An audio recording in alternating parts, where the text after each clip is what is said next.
Hola, me llamo Miguel Ángel Jiménez y soy el tutor del taller 9 de la sala de audiovisuales del SICAN.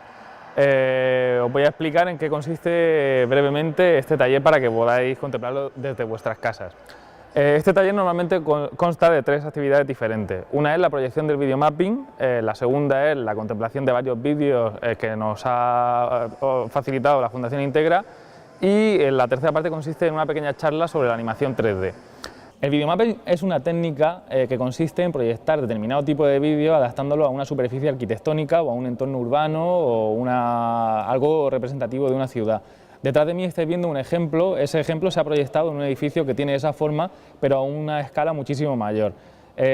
Básicamente lo que se hace cuando se hace un videomapping es preparar un vídeo un poco algo especial o que narre algo, se hace con determinado tipo de programas, de diversos programas que pueden ser la realización de elementos 3D, se puede también grabar imagen real, en fin, las fuentes pueden ser de lo más diverso.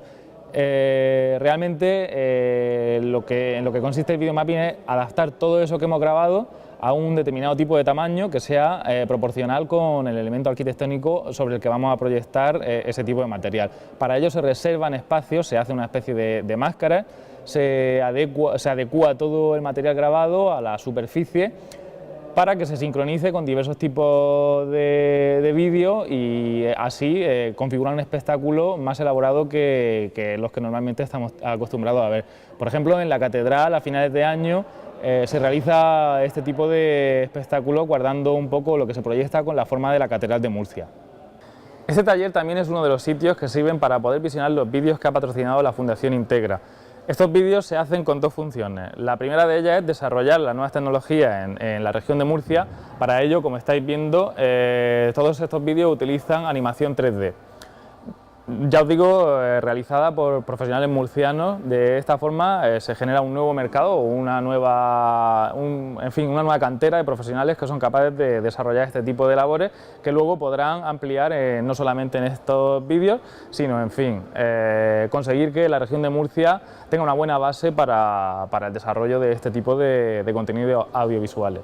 La segunda intención de estos vídeos es la de patrocinar nuestra propia historia. Cada uno de estos vídeos toma como temática uno de nuestros municipios y se desarrolla mediante un hilo narrativo que nos suele utilizar algunos personajes como hilo conductor de la historia. Nos van enseñando varios aspectos de la vida cotidiana de nuestros antepasados en cada uno de los distintos municipios de la región. Otra actividad que podréis realizar en este taller es aprender un poco más cuáles son los fundamentos de la animación 3D. Para ello lo que vamos a hacer antes de nada es un poco aclarar los conceptos, porque ahora mismo todos conocemos, está muy de moda el tema de las 3D en el cine, etc. La animación 3D realmente no consiste en que podamos ver algo que se sale de la pantalla. Eso realmente es un sistema de representación que se utiliza ahora mismo en cine y ya está entrando en las televisiones de cada uno de nosotros, y se denomina 3D estereoscópico. No tiene nada que ver, repetimos, es una forma de ver los nuevos contenidos audiovisuales, pero no tiene nada que ver con lo que es la animación 3D.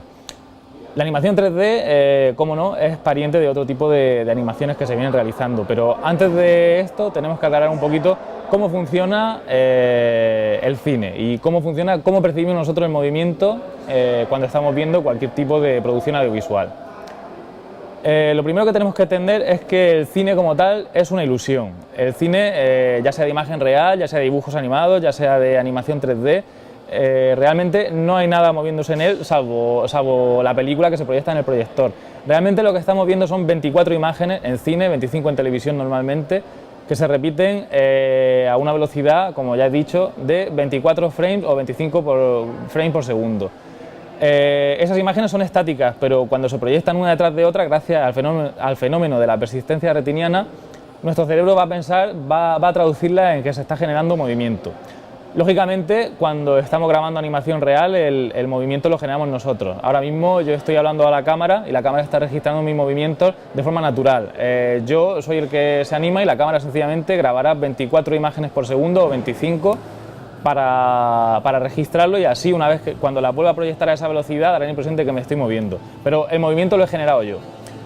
Llamamos animación cuando realmente no hay nada que se mueva. Estamos hablando de cosas inertes a las que hay que animar. Estamos hablando de dibujos, de personajes que no existen en la vida real, de marionetas. Ellas no están dotadas de movimiento, por eso hay que animarlas. Animarlas realmente, animar significa dar alma. ¿Por qué le llamamos dar alma? Porque realmente quien la anima, el animador, está otorgando una cualidad, está dando vida a un elemento que realmente no carece de vida y de movimiento.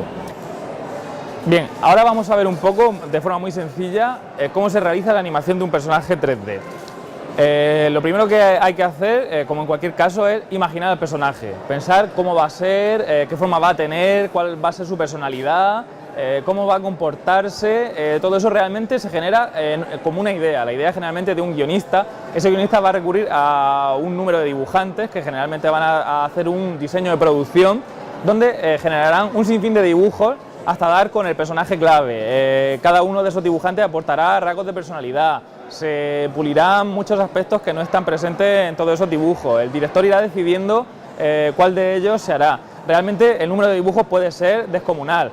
Para algunos personajes que hemos visto en las películas de cine se han hecho hasta miles de dibujos diferentes, todos ellos muy válidos, pero solo uno de ellos ha sido el que al final ha conseguido reflejar claramente lo que el director o el guionista querían de ese personaje. Una vez que se ha decidido cuál va a ser ese personaje, hay que realizar una serie de diseños para que el modelador 3D sea capaz de plasmarlo en el ordenador. Para ello se harán una serie de dibujos técnicos que servirán como plantillas para que los artistas sean capaces de modelar, de tener la información necesaria para poder desarrollar ese dibujo en todas sus dimensiones. Como vemos en esta imagen de aquí, en la imagen que paso a poneros, estamos viendo 3 dibujos. Realmente son necesarios muchos más, pero bueno, con estos 3 dibujos que hemos realizado aquí de Wi-Fi, un buen modelador sería capaz de desarrollar este personaje en 3 dimensiones. ¿Por qué? Pues porque si bien con este dibujo no seríamos capaces de apreciar su parte de atrás, en este perfil sí que tenemos información suficiente, como es su parte trasera, tiene cola, su parte frontal.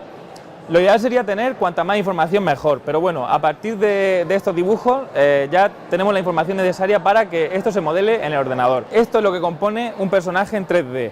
Wi-Fi, con esos dibujos que hemos tenido, el modelador ha sido capaz de realizar este tipo de... Esto es lo que se llama una malla poligonal. Esa malla poligonal, lógicamente, no es suficiente para transmitir lo que nosotros queremos en una película o en cualquier tipo de producción audiovisual. Hay que suavizarla. Para ello se va a añadir, lo que se hace es, de todas formas, esta parte hay que tener mucho cuidado con ella para que los pliegues y todos los detalles que queramos que sean finos, hay que tener un cuidado especial en ellos para que al suavizar esta malla el resultado final sea exactamente el que queremos. Como veis aquí, hemos añadido un suavizado a la malla realizada.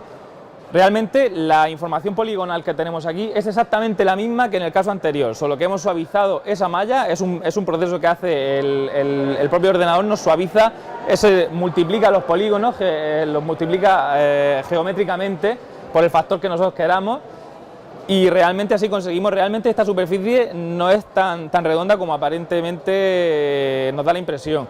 Es una superficie que está hecha de polígonos. Lo que pasa es que tiene tantos que nuestro ojo no es capaz de percibir realmente en lo plano de sus caras, pero toda esta realmente no es una esfera, sino que es un polígono compuesto de muchísimas caras. Pero claro, esto no es suficiente para trasladar todavía esta malla, este personaje está sin terminar. Le queda añadir textura y detalles de su piel. Con esa fotografía ya terminada, digamos que podríamos envolver al modelo para dotarle de esta apariencia final. De esta forma ya tenemos al personaje listo para animar, pero ahora mismo no podría ser. ¿Qué le falta a este personaje para animarse? A este personaje le faltan huesos, igual que nosotros. Esos huesos van a facilitar la información que es necesaria para que el personaje pueda moverse. Esos huesos tienen que tener también unos controladores para poder moverse, y a la misma vez tienen que tener un cuidado muy especial para que las articulaciones, su movimiento resulte fluido y creíble. Una vez que tenemos todo eso, el personaje con los pasos que hemos dicho y con su hueso y sus controladores bien configurados, que es una tarea bastante compleja, no se hace realmente, podemos tardar muchísimo tiempo en tener un personaje de estas características, bien modelado, bien diseñado, bien texturizado y sobre todo, muy importante, con una buena articulación. Es lo que llamamos un rigging. El rigging es quizá la parte más compleja a la hora de realizar un personaje. Muy bien, pues con estos pasos ya tendríamos el personaje listo para animar. ¿Qué se hace para animar? Generalmente se pone al personaje en una postura inicial y luego lo pondríamos en la postura que queremos terminar. Se llamarían los keyframes o frames clave. Esos frames clave han de ser rellenados y generalmente hay gente que piensa que es un proceso que hace el ordenador. Realmente no, el ordenador facilita un poco la tarea y nos crea una animación básica desde una postura a otra, pero un buen animador debe estar muy encima de lo que anima, de esos pasos intermedios, y debe cuidar cada detalle para que el personaje realmente parece que vive. Un personaje que está animado solamente con los parámetros básicos del ordenador nunca dará la impresión de estar vivo. Como digo, realmente el mérito, lo que hay detrás de películas que han funcionado también como Toy Story, etcétera, etcétera, son los animadores. Gracias a su talento y a realmente funcionan también como actores, han de saber muy bien cómo se desarrolla un personaje, han de saber mucho mucho de expresión artística, de expresión corporal, de cómo transmitir emociones, y todo eso va a hacer que seamos capaces de ver un personaje muy creíble, un personaje que, pese a que, como veis, está realizado en un ordenador y no existe, que parezca humano.